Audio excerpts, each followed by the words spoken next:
Diana Amarilla con Diferentes. Bueno, veníamos charlando y contando un poco lo que se vivió y lo que se vio ayer desde la provincia de Jujuy.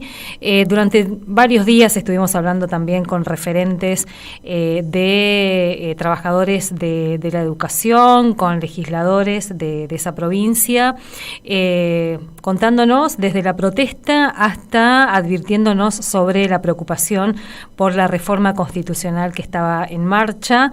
Y el sábado empezábamos a recibir información sobre la represión, primero en Purmamarca y después ya ayer en la ciudad de San Salvador de Jujuy, con ese muestrario que también contábamos en los audios que escuchamos, que implica cada represión, ¿no? De andar buscando heridos, detenidos, lo que eso implica, ¿no? Pero bueno, para sumar un poco voces a lo que estamos contando, agradecemos a Javier Mela, que fue diputado provincial de la Unión Cívica Radical, convencional radical, que estuvo interviniendo por la provincia hace muy poquito tiempo también, para tener una mirada desde el radicalismo, como parte también de Juntos por el Cambio, de lo que vieron y lo que está pasando en Jujuy. Javier, muy buenas tardes, ¿cómo estás? Alicia Rivas te saluda. ¿Qué tal? Buenas tardes, ¿cómo estás? Muy Saludos bien. A toda la audiencia de la radio de la universidad. Bien, bien. Javier, ¿tenés en manos libres el teléfono, por las dudas? Si me molesta, lo saco. Porfis, porque sí molesta un poco, se escucha un eco. Bueno, ¿Sí? Ahí mejoró un poco. Bueno, Javier, contanos un poco, veíamos también declaraciones de Juntos por el Cambio en Misiones, respaldando a Morales. ¿Qué vieron ustedes en lo que pasó en Jujuy en estos días? Y bueno, lo de Jujuy, Alicia, si nosotros tenemos que mirar, tenemos que hacer un poquito de historia, ¿no? Es una provincia que en su momento estaba gobernado tenía una presencia muy fuerte del movimiento popular jujeño. Después, prácticamente desde el 83 a esta parte, fue gobernada por el justicialismo hasta el año 2015. Nosotros pudimos observar, ¿no? Nosotros creo que todos atravesamos la secundaria, la universidad, todos los años los que estuvimos involucrados, digamos, en observar lo que pasaba en el país. Y siempre lo veíamos a Jujuy envuelta en protestas, en reclamos, muchas veces de ellos justos, y claramente Jujuy era una palabra o era un sinónimo de altísima conflictividad social,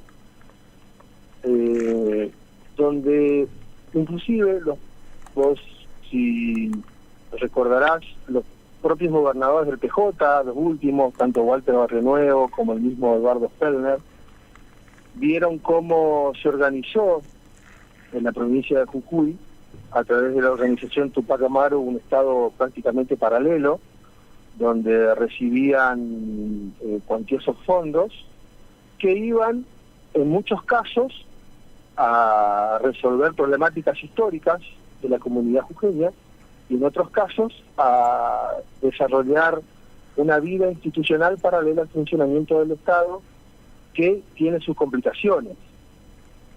Entonces, a partir del 2015, cuando obtiene la gobernación Gerardo Morales, se propone recuperar los roles del Estado. Y bueno, entró lógicamente en un conflicto abierto y directo con estas organizaciones que manejaban parte del Estado provincial, en quehaceres que tienen que ver con con actividades emprendedoras, con la producción de viviendas populares. Hemos visto cómo muchas veces esos nobles objetivos fueron desviados hacia objetivos que no son justamente los de una vida democrática. Entonces, lógicamente, hubo una tensión que se resolvió del lado de... Ahí hay que decirlo también que esa es la versión fue la versión de Morales, que sostuvo después el encarcelamiento de la dirigente Milagros Salas, digamos, ¿no? Un encarcelamiento cuestionado por las formas y por la cuestión de fondo, porque eso también hay que decirlo, ¿no? Si vos me dejás, yo te completo. Dale, completa. la mirada. Entonces, Jujuy se encaminó inexorablemente hacia lógicamente una pacificación, y donde claramente la agenda protestas tenía que tenerle un marco que es el que se tiene que dar en todo tipo de protesta, que es lograr la libre circulación, tratar de sacar el potencial de Jujuy adelante, que tiene un enorme potencial, una provincia muy rica en cuanto a la diversidad y en cuanto a la posibilidad de explotaciones turísticas, y de bendecida por enormes recursos mineros. Y claramente eso tiene que tener algún tipo de política que la desarrolle. El gobernador Morales intentó ir por ese camino y propuso a la sociedad jujeña una reforma constitucional que fue como un poco para cerrar ese proceso político. Propuso una reforma constitucional para darle un marco de estabilidad duradero a lo que entendemos nosotros es una provincia que debe ser, ¿no es cierto?, quizá una de las más ricas, porque posee una reserva bendecida por la naturaleza de litio. Nadie sabía, dice, hace 20 años que el litio iba a tener la dimensión que hoy tiene, porque es con la que es la puerta de entrada hacia las nuevas tecnologías.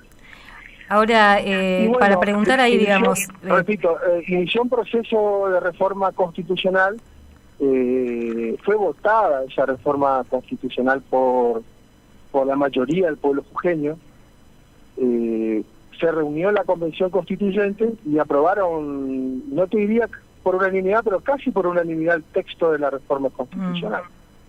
Y eso, ahora, motivó una serie de protestas, Ahora déjame preguntar un par de cositas ahí, porque toda esa secuencia la conocemos, digamos, ¿no? Conocemos también que no podía haberse aprobado la reforma constitucional de Gerardo Morales sin el acompañamiento del PJ de Jujuy, eso también está claro y demás. Ahora, esa reforma constitucional... El presidente del PJ nacional es el presidente de la nación. Sí, bueno, pero pero nadie está planteándolo en esos términos. Ahora nos encontramos con un escenario de un pueblo jujeño que cuestiona de forma y de fondo, diría, para utilizar el término de Roberto Gargarella, que después lo vamos a escuchar, que es el abogado constitucionalista que describe como inconstitucional la reforma de Morales. Bueno, y ahí el pueblo reclamando, no nos consultaron, particularmente los pueblos indígenas que tienen que ser consultados previa e informadamente, y después avances hacia derechos que son básicos, ¿no? El derecho a la protesta, esto que vos marcando, el derecho a la protesta es un derecho constitucional, digamos, ¿no? Y que tiene que ser protegido también, y que Morales... Estamos totalmente de acuerdo. Lo que pasa es que el derecho de la protesta de unos no puede cercenar el derecho de otros. También está muy legislado y se discutió un montón sobre el derecho a la protesta como primer derecho. Como primer derecho. A elección y fue ampliamente ratificado por la población jujeña. Más del 50% aprobó la constituyente en una propuesta que estaba absolutamente claro. Yo lo he visto, porque inclusive Gerardo Morales tuvo en varias oportunidades en emisiones, lo hablamos, él expresó, él contó su proyecto, él nos dio su mirada, y eso fue validado por la ciudadanía jujeña. ¿Y qué crees que pasó en estos días? Entonces, que de repente la protesta docente, la protesta de los trabajadores municipales, trabajadores de salud, la protesta indígena, ¿qué pasó entre el aval al gobierno de Morales y este pueblo que está levantado ahí, digamos? Yo no comparto de que el pueblo esté levantado. Yo creería que si hoy se convocara a una elección o un referéndum, yo creo que ganaría amplia y mayoritariamente la propuesta de reforma del gobernador, de la propuesta que llevó adelante el oficialismo jujeño, con el acompañamiento, como bien decía, del Partido Justicialista, con lo cual le da no solamente una legitimidad, una legalidad total, sino una amplísima legitimidad política. Lo que yo creo es que estamos en un proceso electoral y que bueno, el proceso electoral metió la cola. Creo que la República Argentina está sometido a una profunda grieta que no le permite a la dirigencia política lamentablemente, ponerse a discutir las cuestiones de fondo de este país. Yo creo que el recurso minero es un recurso estratégico que puede ubicar a la República Argentina en un punto en el que pueda solucionar sus problemas de fondo, ¿no es cierto?, porque permite el desarrollo y la exportación de material crítico y que va a generar un enorme beneficio. Ya mismo hoy, 12.000 puestos, entre 6.000 directos y 6.000 indirectos genera la explotación del litio en la provincia de Jujuy. Pero ahí hay una realidad también. La planta Cauchari, que es la mayor planta de energía solar probablemente de América Latina, toda la renta de la producción de la planta Cauchari fue destinada a la construcción de 250 escuelas, así que, marcando un enorme compromiso que tiene justamente el gobernador y la gestión con la educación pública. Entonces, yo lo que sí veo es que lógicamente la frazada es corta. Más vale que pero ahí hay una cuestión de fondo, el reclamo de los pueblos indígenas. Nosotros asistimos, Alicia, a un proceso de inflacionario del 100%. Entonces, un docente, un municipal jujeño, un empleado público jujeño, lógicamente está sometido a las variantes del gobierno nacional porque son resortes, y son palancas, y son definiciones que exceden a lo provincial. O sea, la política monetaria, la política cambiaria, la política antiinflacionaria no la puede fijar el gobierno provincial de Jujuy. Lo que hizo el gobernador fue tener una gestión del 2015 a la fecha, mostrarse o tratar de ordenar en términos sociales la provincia, tratar de explotar los recursos naturales que tiene la provincia para dar una mejor calidad de vida a su gente, pero es una provincia. Ahora, de la autonomía provincial, Javier, ¿no? y ayer cuando veías la represión, porque en un momento lo veíamos casi en cadena nacional, digamos, ¿no? Sí, con esos operativos... Es lamentable que se tenga que producir esos hechos de represión. ¿No te dio ganas en algún momento de llamarle y separar esto? Porque era realmente, volvíamos al 2001... Porque así como las fuerzas de seguridad estaban protegiendo el edificio de la legislatura, que estaba a merced también a personas que estaban vandalizando. Hablaban de infiltrados ahí, de infiltrados. Quedó registrado, pero quedó registrada, me parece, la secuencia completa, Alicia. Yo ayer particularmente estuve observando todos los canales que estaban cubriendo, porque estaba muy preocupado. Yo estaba ayer regresando de la ciudad de Puerto Iguazú. Cuando llegué, bueno, me puse un poco en situación, estuve revisando como es mi costumbre. Estuve mirando C5N, estuve mirando La Nación Más, estuve mirando América, estuve mirando toda la cobertura nacional posible y probable, y cuando se produce también una avanzada sobre los espacios públicos, cuando se produce también un deterioro de la propiedad privada, el saqueo de comercio, la policía provincial no es que... Después hubo cacería, hubo detenciones... La policía provincial debe actuar porque es el garante del orden aquí en la República Argentina, en Brasil, en la Cuba de los Castro, en Corea del Norte del bisnieto de Kim Jong.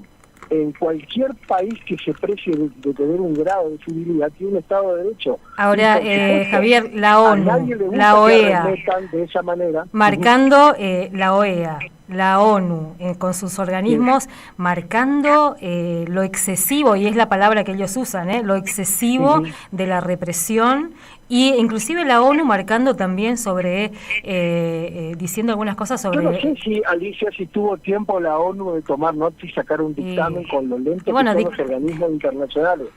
Pero sí te quiero significar lo siguiente: vos tenés un organismo, un poder predispuesto que es la legislatura local, donde estaba sesionando la Asamblea Constituyente. Tenés un grupo de personas avanzando sobre la Asamblea Constituyente, prendiendo fuego la legislatura local, dando vuelta a autos y prendiéndolo fuego. ¿Y qué pensás que tiene que hacer las fuerzas de la orden? Pero la represión no era ahí, no era solamente ahí. 4 horas para sofocar para proteger ese edificio público. A eso sumémosle un montón de grupos y de personas que no son originarios de la provincia de Jujuy. El desembarco del secretario de Derechos Humanos, Pietra Gala, el día sábado. en un avión presidencial. Hecho corroborado porque está en el aeropuerto de Jujuy el avión, el Tango 04, la matrícula está todo. Una decisión política por parte del gobierno nacional, del cual dependen las fuerzas federales. Ahora, ¿el sábado llega Pietragala después de la represión en Purmamarca o llega antes? Pietragala, quien yo no le vi en el Chaco, está claro, dice que yo estuve en el Chaco el sábado, el domingo, trabajando en las elecciones. Estuve colaborando con la lista de Juntos por el Cambio en Resistencia. Estuve siguiendo de cerca el proceso en el Chaco. Y yo no le vi a nadie... ¿Y qué haría Pietragala en Chaco? ¿Qué debería hacer Pietragala en Chaco? Porque es el representante de los derechos humanos y porque en el Chaco se produjo un femicidio. Y tenés la querella de la vinculación... La querella de la Subsecretaría de Derechos Humanos de esa provincia, tenés como querellante en esa causa.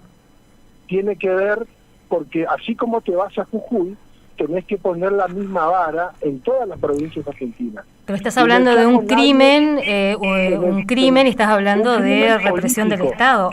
Eso sí se investiga. Un crimen político hecho y perpetrado por agentes que tienen mucho que ver con el Estado. Y ahí tenés detenidos, tenés... Yo lo quiero traer porque no es mi estilo, ¿no es cierto? Yo tengo un montón de argumentos jurídicos, políticos para hablar de Jujuy. Y también tengo argumentos políticos y jurídicos para hablar del Chaco. Y creo que hay una doble vara. Recién hablábamos con compañeras de Chaco, de una fundación de derechos humanos, de justicia y justicia también, explicando un poco lo que está pasando en Chaco con ese brutal hecho. De tu cobertura plural, Alicia, yo no tengo duda. Yo me refiero a Pietragala, me refiero a la ministra de Género, me refiero a las máximas autoridades del Frente de Todos, empezando por el presidente de la Nación, la señora vicepresidente de la Nación, ministros del área... Pero es equiparable, Javier, es equiparable. Estamos hablando de un femicidio brutal, que nosotras como feministas venimos como denunciando lo difícil que es visibilizar. ¿Vos equiparás un femicidio con una brutal represión? Para poner en la balanza dos hechos dramáticos y tremendos que están pasando en dos provincias argentinas en el marco de una pre-campaña electoral presidencial y en un escenario de, entre otras cosas, de protesta genuina en algún aspecto. Yo te puedo reconocer en Jujuy porque lógicamente con una situación inflacionaria de más del 100% no hay salario que le alcance ni a los municipales, ni a los docentes, ni a los empleados públicos provinciales, ni a los empleados privados sin apurar.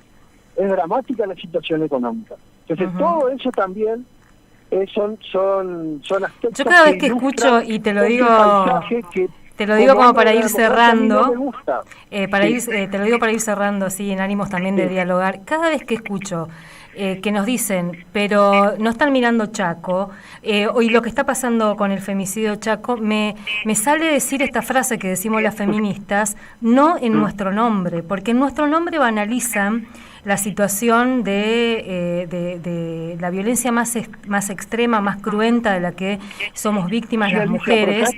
6 mujeres acá en Misiones ya fueron víctimas. Porque ese crimen tremendo de la provincia del Chaco tiene conexión con elementos estatales y paraestatales. Y es nuestro temor que eso genere impunidad. Funcionaba como Milagro Salas de Jujuy, tenía montado un estado paralelo. ¿Vos sabías que en los barrios de Merenciano Sena, por ejemplo, se iza la bandera venezolana y se iza la bandera cubana, por ejemplo? Eso yo lo vi. ¿Y vos sabías que Merenciano Sena es antiderechos?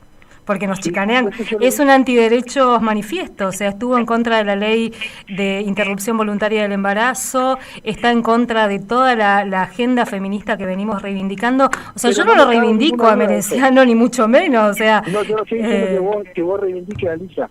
Yo sé de dónde vos me estás hablando. Lo que pasa que vamos a lo de Jujuy. La mirada política global es, vos tuviste o por lo menos la mirada nuestra, a lo mejor no es o debe ser parte de la verdad, quizá no es toda la verdad, yo te acepto, pero vos tenés una convención constituyente, una elección, que producto de esa elección mayoritaria del pueblo jujeño, hay elecciones convencionales constituyentes. De esos convencionales constituyentes, un grupo mayoritario, la mayoría más uno, pertenece al oficialismo. Y tenés otro grupo que son del PJ y que juntos hacen más del 90% de esos constituyentes, sancionan un texto constitucional. Y si hay un problema de constitucionalidad, ¿sabes cómo se hace? Se hace un planteo directo a los organismos que son predispuestos para esto, como la Corte Suprema de Justicia de la Nación, que es el custodio final de la constitucionalidad, no solamente de todos los actos que emanan hacia abajo, sino de todas las normas que se dictan. Entonces el camino no es ir a quemar la legislatura, el camino no es que esté un grupo que hacía, por ejemplo, legisladores del Frente Izquierda, como Nicolás del Caño, como no me acuerdo el apellido de este otro legislador, que son legisladores de la Ciudad Autónoma de Buenos Aires. ¿Qué hacían allí en la protesta? ¿Qué hacían esas personas tirando bombas molotov? Y llegaron después de la represión de Purmamarca y después o sea, como llegan acá, no, tampoco seamos, porque cuando acá vamos a una protesta, a un reclamo, hay gente pidiendo que se nacionalicen. Miles de protestas,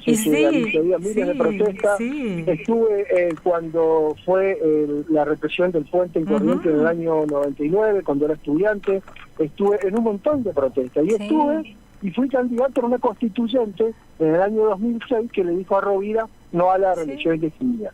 Entonces, yo lo que te quiero decir es que nosotros vivimos un Estado de Derecho. Entonces, si vos tenés encapuchados, tirando bomba molotov, rompiendo vehículos, agrediendo la legislatura, ¿qué se supone que tiene que hacer la fuerza de seguridad? ¿Aplaudirlos? La fuerza de seguridad tiene que pero que tiene que hacer pero bueno, la represión esa brutal. ¿Cuál es la función de la fuerza de seguridad, Alicia? La prevención y la represión del delito. Y lo otro que también tiene que hacer es garantizar la protesta, garantizar las condiciones para la protesta. Garantizar la protesta, sí. Pero yo nunca fui a una protesta a romper una ventana, Y la gran mayoría no fue a eso. A la señora vicepresidente le rompieron, por ejemplo, cuando atacaron las instalaciones del Senado. Es un ataque a la democracia. Cuando vos atacás un órgano del Estado, es un ataque a la democracia y hay que repudiar. Cuando atacaron el Congreso en el marco de la ley, que se estaba sancionando la ley del cálculo del ajuste del haber jubilatorio, atacaron el Congreso de la Nación, es un ataque a la democracia. Cuando atacan la legislatura de Jujuy, es un ataque a la democracia y nosotros en eso, todas las fuerzas políticas tenemos que tener un consenso. Porque si no, no es posible la vida bajo el imperio del Estado de Derecho. Y a las fuerzas que están en contra de la Constituyente tienen que ir a plantear la inconstitucionalidad o bien tienen que ganar las elecciones, Alicia.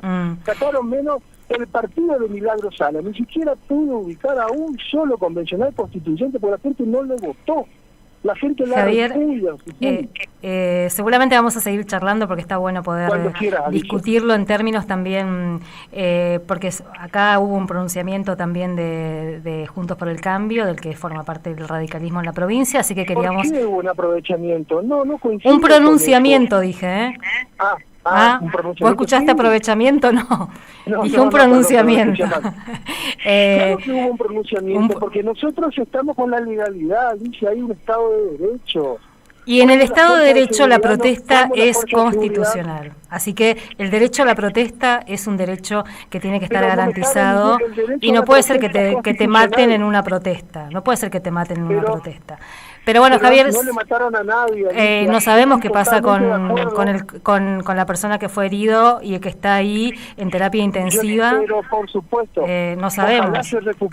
Ojalá se recupere, pero escúchame, cuando vos ves un montón de vándalos agrediendo la legislatura, quemando autos, tirando molotov, perdonadme, yo conozco la protesta docente, eso no son docentes. Conozco la protesta de y lo denuncian ellos, hubo infiltrados y lo denuncian las organizaciones que y lo denunciaron abiertamente. Debieron haber previsto... Pero este asunto, los infiltrados, Alicia, ¿cuántos años tiene? Y sí, tiene muchos años. Pero ¿qué es lo que vimos nosotros? Obviamente, es más, las fuerzas policiales no están solas porque las fuerzas federales tienen la orden de no actuar. También hay que decir, hay que dar esa mirada completa. Es tremenda, yo lamento mucho lo que está pasando en Jujuy, pero la gente votó una constituyente y que además el PJ, que está en otra lista, avaló esa reforma. Entonces tiene que ponerse de acuerdo desde el presidente Alberto Fernández, que es el presidente del Partido Justicialista, a instruir a sus convencionales pero ellos acompañaron. O sea que la reforma salió casi por unanimidad, absolutamente legal. Ahora, ¿hay algo en el texto que no te gusta? Perfecto. En un sistema democrático eso se va a los tribunales y se dirime. Javier, te agradecemos este tiempo. Te agradecemos este tiempo y vamos a cerrar escuchando justamente a Roberto Gargarella, abogado constitucionalista, que tiene una mirada muy interesante sobre qué es lo que está mal de esa reforma de Morales. Así que Javier, mil gracias, gracias por la charla y un poco también por el intercambio. Un abrazo, Alicia, y un saludo a toda la audiencia. Hasta luego, hasta luego. Javier Mela, exdiputado provincial, contando